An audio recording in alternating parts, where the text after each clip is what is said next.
What's up, everybody? If you are new to grip training, then this video is going to be very important for you because I'm going to slice and dice 3 of the biggest myths that are out there about grip training, and I might even have a 4th bonus myth to go over if you watch till the end. So let's get right into it. The first one is thicker is always better. And this is related to thick bar training, like training for rolling handles and lifting the inch dumbbell.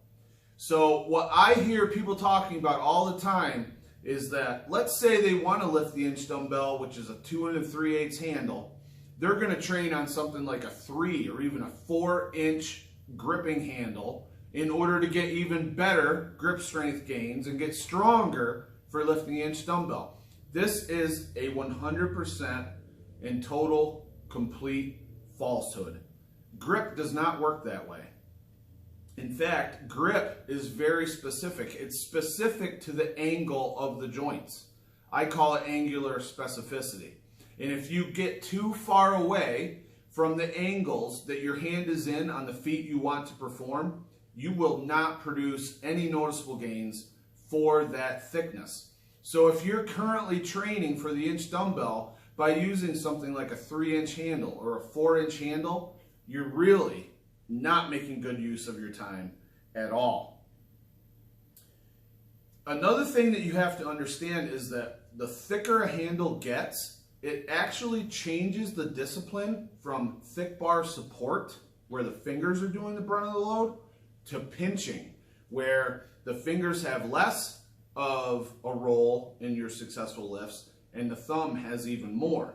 It's almost like you're training to lift a blob or plate pinching, and the weights go down, your hands don't get stronger the same way. And again, going back to that angular specificity, you will not develop your grip in this position. You'll be developing it in this position, and you won't see the gains that you want.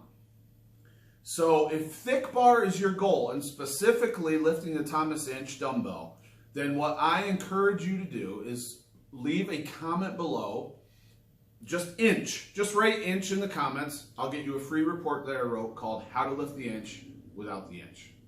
Let's go on to the second myth, and that's that you want to do high reps on grippers. This was a myth that even Iron Mind used to perpetuate. I remember reading it either in one of their books, on the website, or even on the back of the gripper package, where it said once you hit 20 reps with your current gripper, then you're ready for the next gripper. And this is going back to the early 2000s, when all they had was the trainer 1, 2, 3, and 4. So what they were saying was train until you can close, say, the 1 for 20 reps, then you'll be ready to buy the number 2. Regardless of that marketing strategy and all the holes that I can shoot in it, the most important thing that you need to understand is that grip is neural. It's based on your peripheral nervous system and its ability to fire at a very high level and very efficiently. So what this means, to break it down, is you don't want to do high grips. You don't want to do high reps. You want to do low reps. You can increase your volume in a workout by doing more individual sets, but you need to subject your hands to heavy loads in order to develop grip strength, especially for something like lifting the inch dumbbell, which is 172 pounds on a 2 3/8 handle. And again, if that is your goal, put inch in the comments and I'll get you a link to download my free report, How to Lift the Inch Without an Inch. But if grippers is your goal, think about it this way. You want to focus on grippers that are at or very close to your current strength level. You want to work with sets that are very low in volume per set. I'm talking 1, 2s, and maybe 3s per set. And increase your volume by doing more sets. Just make sure you're not doing too much volume, because it'll be hard to recover from one workout to the next, and you could experience swelling, pain, and other forms of injury that will hinder your results overall. So think low reps and escalate the volume slowly over time as you accommodate to the forces that you're subjecting your hands to. The third myth that I just want to completely destroy is that you shouldn't use chalk when you train grip. A lot of people that I talk to insist upon, well, I want to develop grip strength. I don't want to chalk my hands because the old-time strongmen didn't use chalk, or I want to be able to lift whatever I'm training for, whether I have chalk or not. Here's the thing about chalk. Chalk allows you to create a surface that is the same every single time, or very, very close to it. However, if you don't use chalk, what if one day your hands are dry, the next day your hands are a little bit greasy, they're clean, they're dirty? You are totally subjecting your training to a bunch of variables that are well within your control, but you're not controlling them. So instead, I always recommend that you train with chalk when you're doing grip training, especially if it's a surface that complements chalking well. Now, if you are training with something that is made out of plastic, like let's say the Country Crush or the Raptor, then you don't want much chalk at all, if any, because you will lift better weights without chalk. Those plastic handles are often very slippery. They don't take chalk well. So it makes it tougher to train with chalk because it's almost like the chalk is lubricating your hands a little bit and causing more slippage. However, with most implements that are steel, iron, some form of metal, they're going to take chalk well. You want to chalk the implements. You want to chalk your hands. Now, if you're avoiding chalk because you train in your home and you don't want to irritate your wife or significant other, then yes, I understand. But I can tell you, you will see better results. You will be able to load your hands better if you use chalk on a consistent basis. If you work towards developing a good seasoned base of chalk on the implement and figure out what the optimal amount of chalk is on your hands for each implement, you're going to see better results. And I mentioned the statement, oh, I don't want to use chalk because the old-time strongmen didn't use chalk. This is the worst reason to not use chalk I've ever heard. I guarantee you, if the old-time strongmen had access to chalk, they would use chalk. At the very least, they would use it in training. So I don't want to hear anything about the old-time strongmen.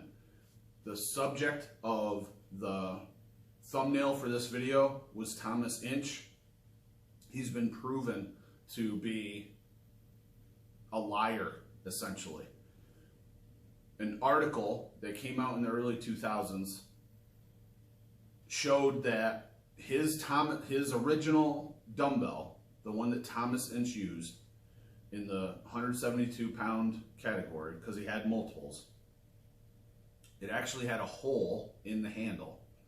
Now, this is speculation, but apparently there's reason to believe that the hole was present in the handle because he would use some kind of a nail or spike that was coming out of one of his wrist wraps or wrist gauntlets or braces, and he would hide that from the crowd, lift his Inch dumbbell like that by inserting that spike into the hole in the handle. And if he did that, that would totally negate any of the spin that takes place when you try to lift the Inch dumbbell, and it would make it much easier. So that right there is a reason that I don't really put much emphasis on any kind of advice that the old-time strongmen gave regarding to grip training, because frankly, I don't buy into it.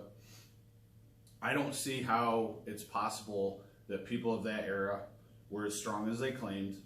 And quite frankly, there are many more people just in grip sport competitions now that have a much better well-rounded grip over multiple disciplines of grip training than the Oldtime Strongmen did. Now, this is an angle that irritates a lot of people when they hear me say it. I feel very strongly about this, and as someone who puts out all the information that I do for as long that I have, and after working with so many people that I have and gotten the reviews of people who've bought my products and understand that my methods help them tremendously, I honestly strongly suggest you don't bother with like materials that Oldtime Strongmen put out. I haven't read a lot of them. I barely read any of them, to be honest with you, but I think the modern information is what you want to run with. So, as a review, thicker isn't always better. Grip is angular specific. You have to train the angles using the said principles. Specific adaptation to impose demands. You don't want super high reps on grippers. That is a complete myth. It's old info, old hat. Ditch it, and you'll progress faster on grippers with lower reps, working at higher percentages, and also invest in rated grippers that are spaced more closely than the way that the grippers that come out from each individual company are spaced out, so you can have steps that are much more closely positioned between all the grippers, because you wouldn't train 225 on the bench to bench 315. You would work your way up. The same thing with grippers. You wouldn't train on a 100-pound rated gripper in order to close a 150-pound rated gripper.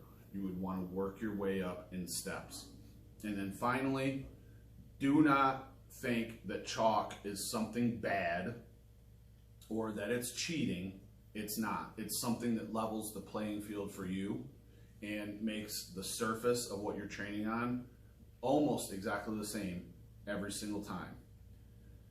I hope this has been helpful. If so, give it one of these. And remember, if you're training to lift the inch dumbbell, put the word inch in the comments below, and I'll get you a free report called How to Lift the Inch Without an Inch. All the best for your training, everybody. Take care.